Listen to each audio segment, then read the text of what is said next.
Welcome in, everybody, to another episode of 410 Sports Talk. I'm Glenn Martin. I'm joined by my co-host, James Haskell. And we are putting out the final mock draft, the final Ravens 7-round complete mock draft. Now, this is no trades because, of course, we can't predict all the craziness that's going to go on through a whole 7-round draft. So this is if they stayed pat, what they have, their 9 picks. We're going to go through all of them and make our selections. And it should be fun. So we can't wait for this draft. It's only a very short period of time away. We've been waiting for this for what seems like months, especially with the lockdown and having zero sports to talk about. So this is exciting. And, so let's get right into it. Jimbo, what do you got for us? All right, man. So I'm excited for this as well, but my first pick is going to be boring in the sense that it's not a sexy position and it's not anything different than I did in our first mock. So I'm staying pat. I think that Cesar Ruiz will be available. I think that he is a perfect fit for us as far as scheme and need and talent. So I'm staying pat. He's 6'3", 315. He's a big, strong, tenacious player, wire to wire, perfect fit for the Ravens. In a time like this where you don't have a lot of time with the players, just like I mentioned before, the Harbaughs know him really well, and I think that will mean a lot. I think we go Cesar Ruiz, round 1, 28th pick, center out of Michigan. Yeah, I would love that, honestly. The more I look into him, the more – there's really nothing not to like about the guy. The guy can do everything. He's not only big and strong and has that nastiness to him, but he's also athletic, which is what you're going to need to be if you're going to play offensive line in the Ravens system. So he would be great. The more I read about him, I don't know if he'll be there, but he could be, and that'd be nice if he was. So, all right, I'm going to go in a little bit different direction. I've been saying I want him to go middle linebacker for a while now if they can get one of the top 2 guys, but I just don't see how they get there, either one of the two being Murray or Queen.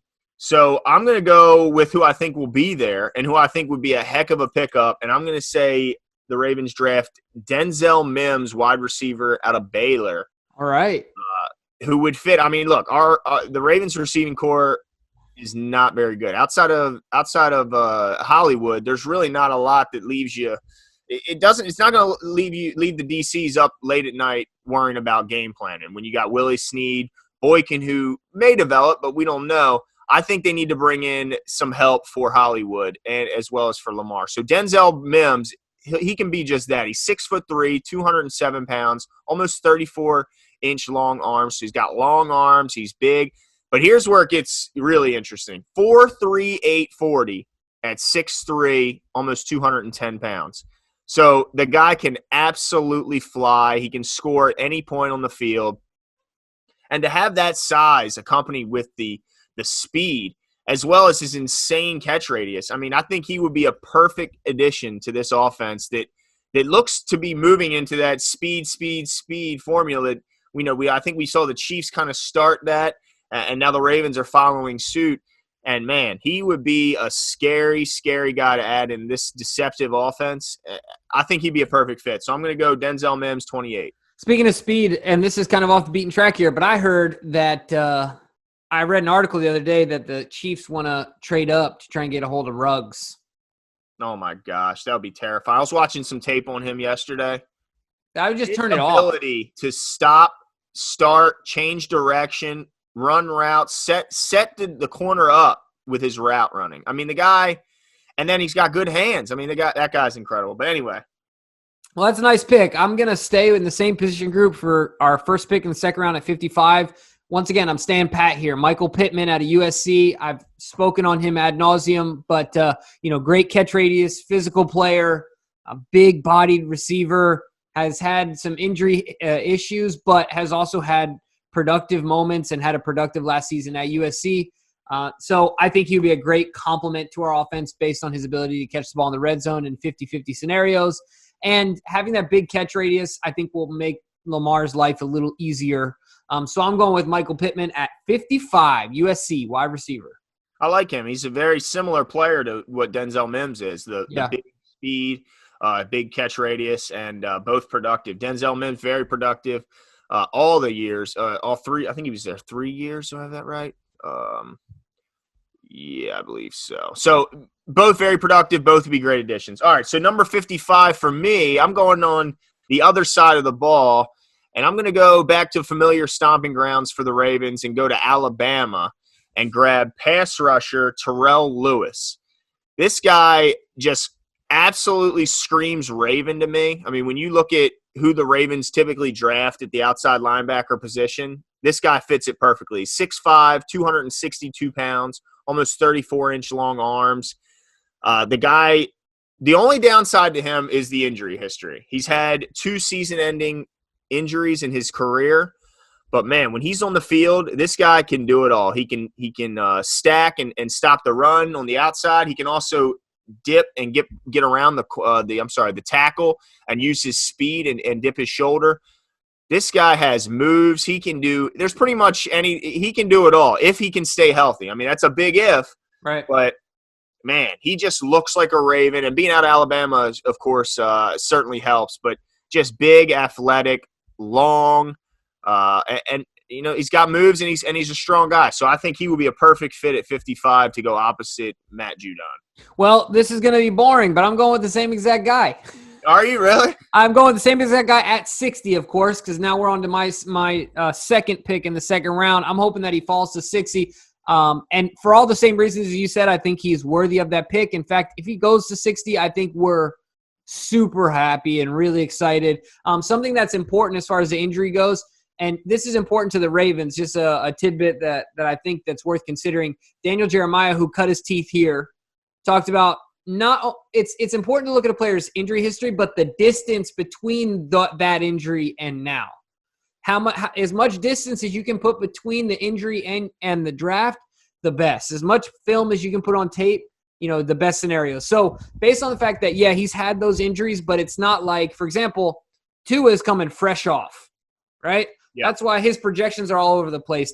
Terrell Lewis has put tape of him healthy, so we know what he is post-injury on the field. So I think that's important. And remember, Daniel Jeremiah was here when he learned that stuff. So with that being said, if he gets to 60, I agree with you. I think the Ravens run up to that keyboard, and whoever's typing it types it into Roger Goodell, Terrell Lewis, 60, Alabama pass rusher. Yeah. Oh, no, I think that would be – of course, I took him at 55, so I think it'd be great. Yeah. All right, so moving on to pick number 60 for me, I have the Ravens going back to the offensive side of the ball and getting more speed, going to Wisconsin to draft running back Jonathan Taylor. And this guy, let me tell you, if you want to inject some speed and some talent and some production into your lineup, Jonathan Taylor is just the guy. The guy's 5'10", 226, ran a 4.39 40. So incredibly explosive, incredibly fast. And look, when I hear – let me just talk about some of the positives before I get into the negative, okay? The guy went over 200 yards 12 times in his career. Gosh. I mean, the guy is a production machine. I mean, touchdowns. Let me see. He had 5 receiving touchdowns alone and 21 rushing last season. My gosh. I mean, the guy had over 2,000 yards. So the guy's a productive player. And when we have an offense like the Ravens do, which is all deception and misdirection.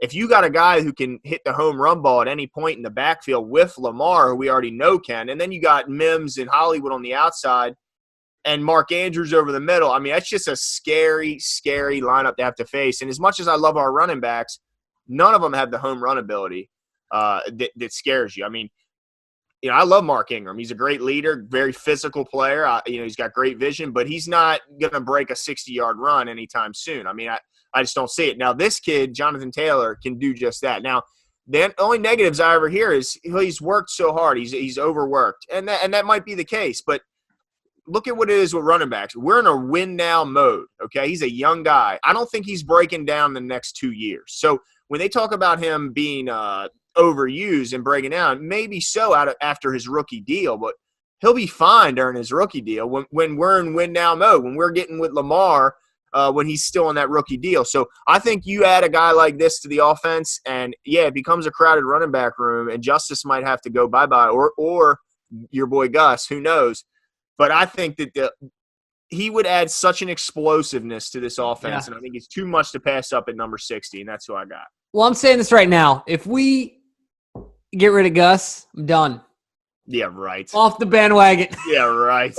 Yeah, no, not happening. But I hope for his sake that he stays around. But I would think that pick would be awesome. And you bring up a lot of points based on the fact that, yeah, people are cautious about his use. But at the end of the day, he's young. I mean, he provides something that we don't have right now. Production is production. And, we can use him on his rookie deal. So, all right, my pick at number 60. Oh, no. I just gave you my 92. 60, my number 92. And I think a lot of people are going to roast me because I don't think that they think he's going to fall this low. But I'm taking Jeremy Chin, Southern Illinois safety, the absurdly large safety and athletic safety. Yeah, I think he's 6'3", over 200 pounds. Had 13 interceptions last year or something insane like that. The kid just has a nose for the ball, extremely athletic. But I do think that the fact that he is raw, he's seen as raw and from a small school. I think those two things alone equal unproven, quote unquote. Yeah. Therefore, he gets put into this project / development player. And so I think if teams, when they got too much time to get in their heads, they start thinking of that. And he slides down a couple rounds. Bless you. Thank you all right there, buddy? Yes, I'm good. Thank you. No worries. I know you were sneezing on all that truth I was spitting. Yeah, I'm allergic to the tooth. So I'm going Jeremy Chin 92. I feel pretty confident that he's going to be there, whether we take him or not. But I think we're taking him. That's who I'm mocking to the Ravens. I think he would be a great fit in that secondary. Man, you imagine him coming in to play that linebacker role in passing situations with that size and speed? Oh, my goodness. Yeah, that'd be scary. Now, I think you're right. The only question is he there when they pick? All right, so moving on for my pick at 92, or at 92, is that correct? Yep. Okay, 92 I have – I'm sorry, I just heard my son. He must have fallen. He was upset upstairs. Sorry, that's why I froze. But now I have the Ravens going to Clemson to address their interior offensive line issues since the departure of the great Marshall Yanda and getting John Simpson out of Clemson. And let me tell you about John Simpson, because I've been on him for a little while now, because there's a couple things that I look at that he possesses. Isn't this Mr. Long Arms? Yes, and that's just one of his aspects of his game that I find very impressive. And my dog, do you hear my dog barking? She wants John Simpson too. Yes, apparently so. John Simpson, he's 6'4", 321. He's got over 34-inch long arms. So the guy – it's driving me crazy. Absolutely driving me crazy upstairs. I don't know what's going on up there and why the dogs are even in the house. Anyway, but also over 11-inch hands. So the guy is just a mountain of a man. And not only does he have extremely long arms, but he did 34 reps at the bench press at the combine with those 34. So impressively strong. The guy's a physical beast. And what do we need in the interior, Jimbo? What were we lacking? Power, strength, center, push. And left. Yes, thank you. This guy has all of that. He is a massive, massive individual, but yet he's still athletic enough to where I think he can move his feet and still be fine in the pools and stuff that we ask our interior linemen to do. So I think he would be perfect, and day one he would be a massive upgrade when it comes to run blocking from the left side of the offensive line. I like it. I would be super happy about that pick. I like that a lot. I've been beating the offensive lineman drum for a while. I think I've convinced you a little bit. But, anyway. Hey, you convinced me third round. Honestly, though, I would love the Ruiz in the first. I can't even lie. You did convince me. You did. All right, so the next one, though, I'm going back to some homegrown, not Ravens homegrown, but some homegrown cooking, referring to my alma mater, the University of Utah. No, I'm not going with Zach Moss. I'm going with Bradley Anai. I didn't want Bradley at first, but you know what? I said this in the last one. Production is production. That is what it is. He's a big guy, fits our system. He's a D end. He's 6'4" and a half, 265 pounds, big, physically imposing. Not the most nimble, but uses his strength and athleticism to compensate for that. Like I said, he had 13 and a half sacks last year, Mm. really balled out, and I think he would be a great fit. And if you notice, I took, just like you did, Terrell Lewis and Anai and Judon and Calais Campbell, and Derek Wolfe and Brandon Williams. My gosh, with that secondary, Yeah. Forget about it. So I love that pick. Bradley and I at number 106. 106. Yep. Nice. Yeah, no, I think they'd be very happy. Production. We like guys that produce in college because typically that translates, at least from that position, to the NFL. Okay. All right, so we're at 106, and I have the Ravens going back to the skill position and grabbing a guy that can help them in many, many ways when they go down to Memphis and grab Antonio Gibson, who's a running back, wide receiver, return specialist. He can help in a variety of ways. And I think you're going to start to see a theme here with my draft because this is another guy that brings height, weight, speed. I mean, he's 6 foot tall, almost 230 pounds, and ran a 4.39. So all three of the offensive guys I've drafted, outside of John Simpson, of course, who's not running a 4.3 anytime soon at his size, but all three of the skill position players that I've drafted ran in the 4.3s in the 40. Because I think speed is what matters now in the NFL. You need to get guys, you can scheme guys open all you want, but if you can get a guy in space and he can make a bunch of guys miss or run away and beat angles on guys and turn, 5-yard plays into 65-yard plays, that's going to be a win. So, and I love what this guy brings because you can put him in the backfield and let him run that option with Lamar. You could put him in the slot and let him terrify defenders over the middle. He could be our number one punt and kick returner. I mean, the guy is an explosive player. And what's crazy about him is he had a minimal amount of – he didn't get used a ton in Memphis. He's kind of like the opposite of Jonathan Taylor when you talk about his usage. The guy only had, I believe, 77 complete touches in college. 77. But of those 77, he scored 14 touchdowns. So the guy, like I said, he's just such a versatile player, and I think Greg Roman would be thrilled to have him in our offense. So that's why I got at 106. I like it. I can't be mad at it. I think that would be an interesting pick. Do you think that it will hurt him at all that he is like, who he kind of makes me think of? Percy Harvin. Yeah.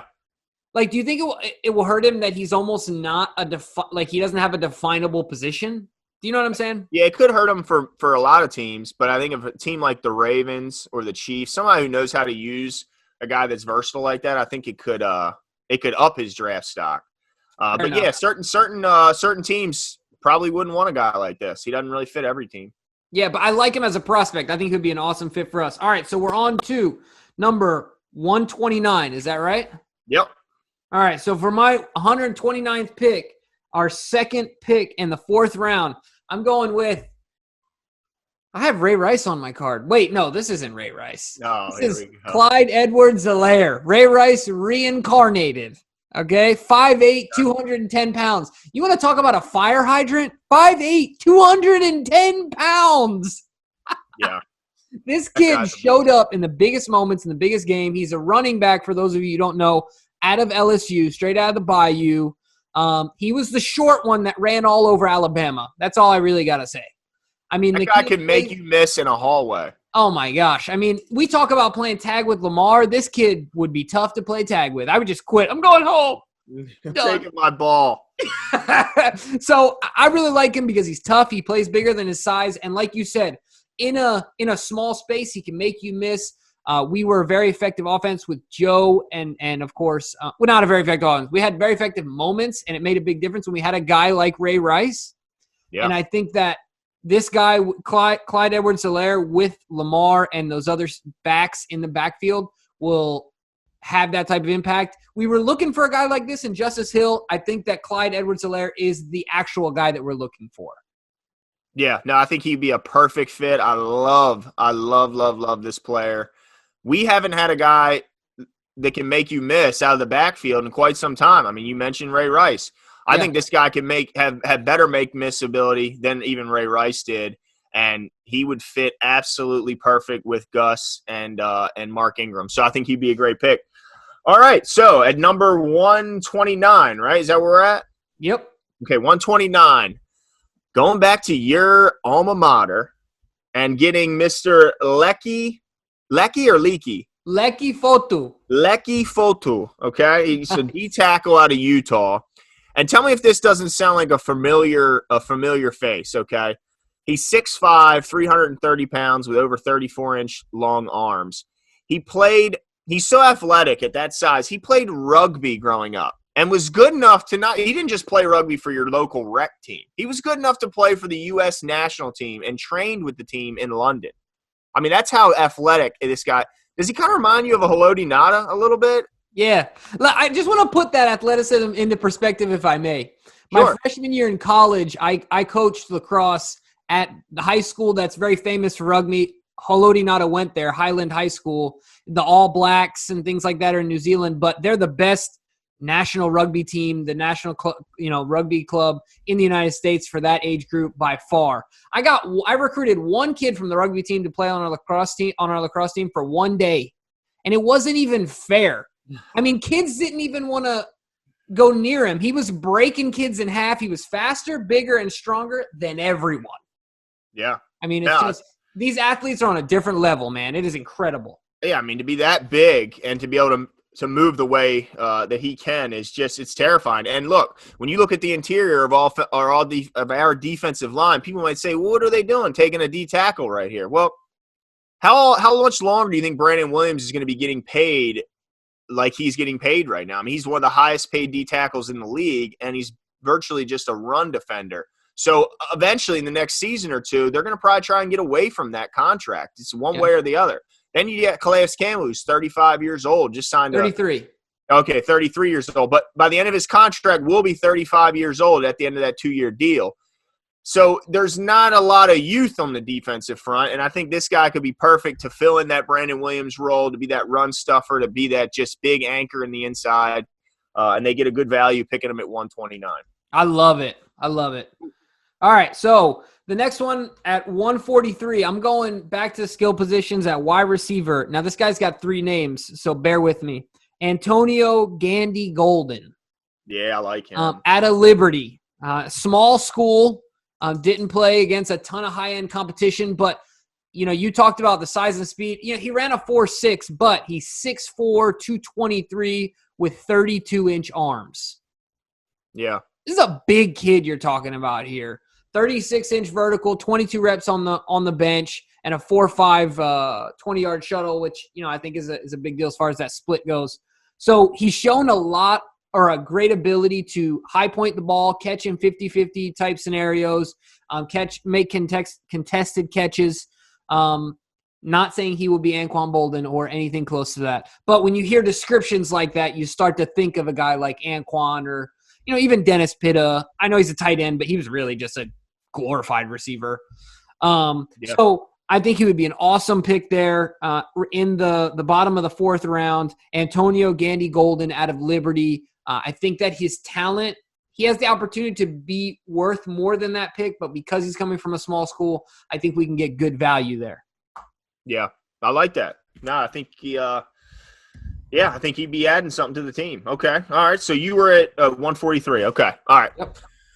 Well, at 143, I'm going to stick in the trenches. I'm going to go try and seal up the center of our offensive line because as much as I like Skura, I just don't know what he's got coming back from that knee injuries. And so I just want to have a little insurance policy. So, look, when you're picking at 143, you might not get a week 1 starter, okay? You may not. But what this guy brings, I think, is an insurance policy for Skura. And maybe more of a guy you want playing next year if Skura is 100% this year. But if Skura isn't, this guy has a lot of experience playing center in big time games. So I'm going to go Nick Harris, center out of Washington. What I like about Nick Harris is that he has first of all, he's a smart guy. He was a first team. Let's see, all academic. Yeah, exactly. Yep, exactly. So the guy is smart as a whip. He can move his feet. And here's another thing I know you love about offensive linemen, I think most of us do, is that grittiness, that fight, man. He Yeah. just brings it every time. And he also has that foot quickness and agility that you're going to need if you're going to play on the interior offensive line for the Ravens, the way they like to move bodies around. So I love that he can move his legs. I love his nasty. I love his, his grittiness. Now, he doesn't have the physicality some of the other guys have, but that's why I say maybe hopefully Skura's back this year and maybe give him a year. That way he can put on a little bit more weight, put a little more strength. Right. But look, I mean, he gets it done. The guy's pretty good. So I like him to help bring a little bit of depth to the center guard position. But honestly, I don't know how much guard he'll play. I think he may just strictly be a center. No, I like that pick as well because, like you said, Skura's a real wild card, and I wrote him off in the first round and just – but take a season. That's how much I believe in him. But no, I think that's a good pick. You talked about the kid's intelligence. Matt Burke, who was a great center for us, Harvard grad. Center. If you're not overly physically imposing, center, I think is it's important to be intelligent, but especially if you're not insanely. I don't think that Ryan Jensen is the smartest guy in the world. But I think that he has other things that compensate for that. His physical, his grit. You talked about that. And so if this kid has grit and intelligence, I think that's key to success for the center position. So I like your pick. All right. So number 170 for me. I'm going with a guy that I had in my other draft as well. If I'm not mistaken, I'm taking him one pick after. John Runyon, tackle out of Michigan. Running mate with Cesar Ruiz. Might as well keep them together. And actually what we're going to do with John is we're going to slide him in to guard, just like the Ravens did with Marshall Yanda when he was a tackle coming out of college. Look, the kid's dad is a Pro Bowler, former Pro Bowler in the NFL. He's a big kid. He's a smart kid. Let me give you some measurables really quick, just so you guys have an idea what this kid can bring to the table as far as size and athleticism here. Oh, geez, I done lost his name. Oh, shoot. Who are you talking about? He's a tackle, right? Anyway, he's a big kid, all right? Oh, John Runyon? Yeah.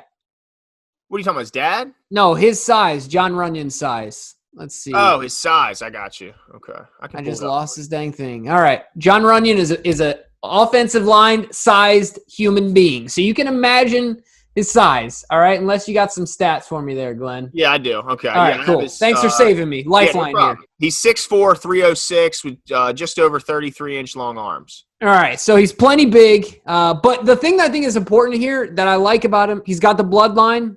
He's going to understand what it takes to be a pro. He's going to be able to develop into that position. And coming from tackle to guard, there will be a transition, but I think that his athleticism will make the difference. And you talked about us pulling and the deception we have in that offense.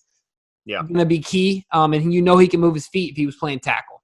So I think John Runyon would be a great value pick at 170 and would be better. Well, could be a potential replacement for Marshall Yanda, and push Powers, who we picked last year for that starting spot. Yeah, no doubt. I think he'd be a good player. I mean, he's got to have a leg up when your dad's a former Pro Bowl offensive lineman. You got to have a slight leg up, you'd think. Just a little. Yeah, just a little bit. And as you mentioned, guys has played tackle his whole career, moving inside to guard. He should be a little bit further along in pass pro.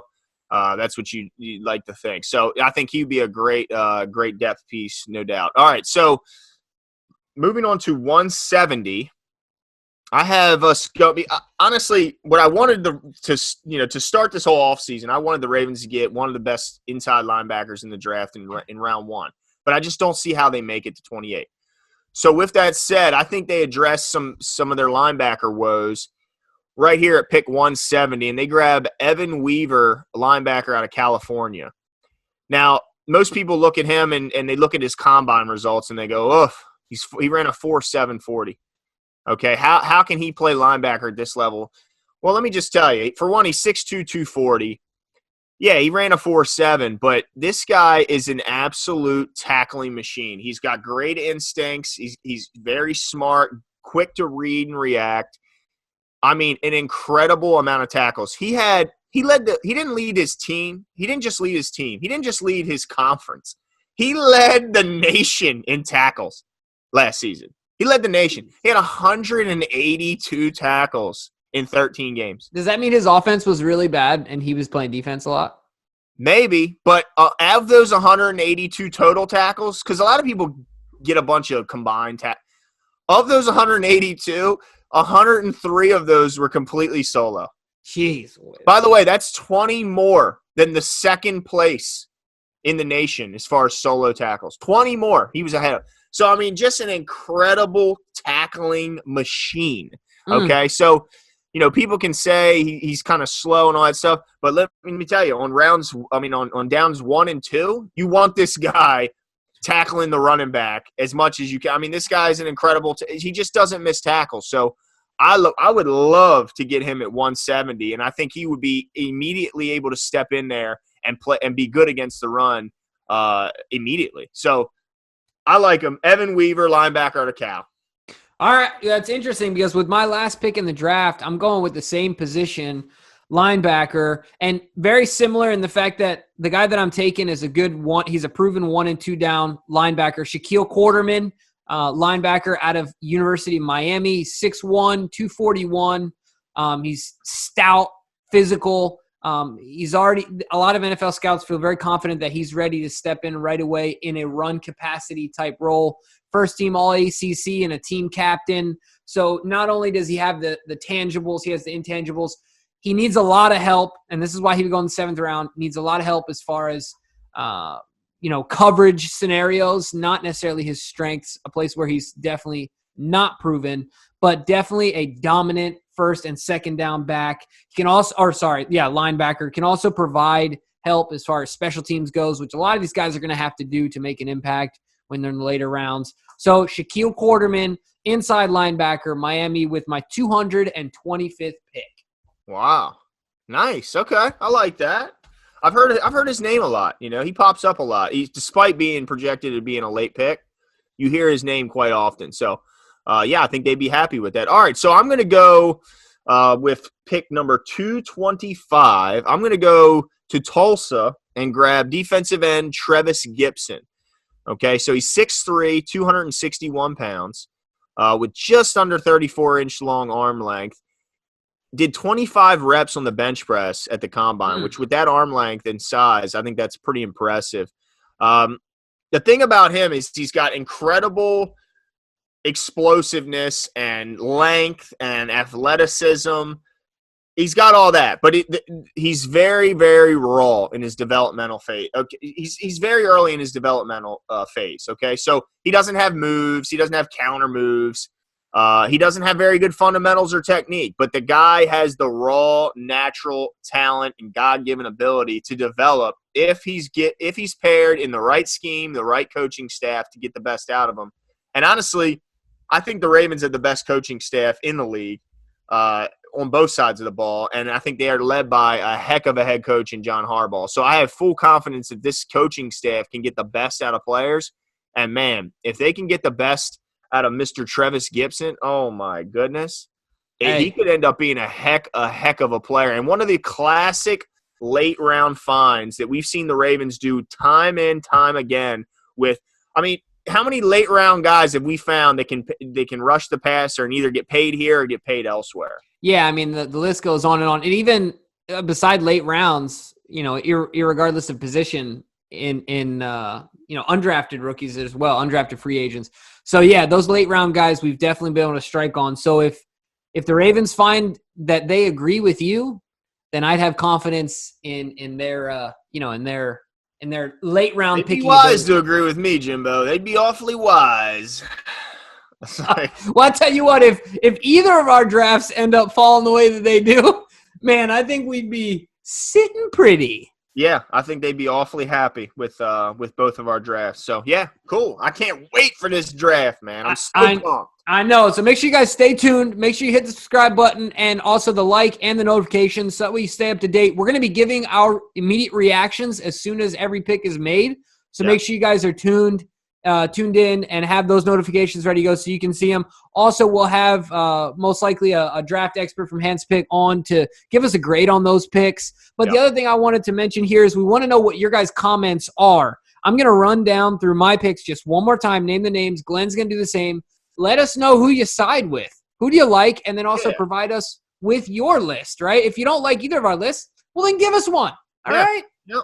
So these are my picks real quick, just to summarize. Cesar Ruiz, first-round pick at 28. Mike Pittman, second-round pick at 55. Terrell Lewis, second-round pick at 60. Jeremy Chin, third-round pick at 92. Bradley Anai, third-round pick at 106. Let's see, Clyde Edwards-Helaire, fourth-round pick at 129. Antonio Gandy-Golden out of Liberty at fourth-round pick at 143. And then John Runyon at 170 and Shaq Quarterman at 225. Okay, so at 28, I took Denzel Mims, 55, Terrell Lewis. At 60, Jonathan Taylor. At 92, John Simpson. At 106, Antonio Gibson. At 129, Leki Fotu. At 143, Nick Harris. At 170, Evan Weaver. And at 225, Trevis Gibson. Nice. So you guys load them up. You heard them here.